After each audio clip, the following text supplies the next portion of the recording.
যুগের নাম ছিল হযুগ। কি যুগ? সবকিছুতেই হ, উপরে নিচে ডাইনে বায়ে যেখানে তাকাবেন হ, হ আর হ। নেত্রীর নাম হ দিয়েছিল তো বটেই, বাহিনীর নাম ছিল হেলমেট বাহিনী।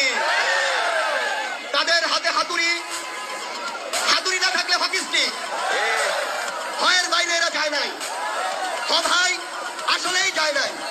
হারুনের ভাতের হোটেল, এই হোটেল যারা খেত তারা তো খেতই। হোটেলে যাওয়ার সুযোগ না পাওয়া পাবলিকরা যা খেত তার সবচেয়ে পরিশীলিত নাম হতে পারে হ মারা খাওয়া।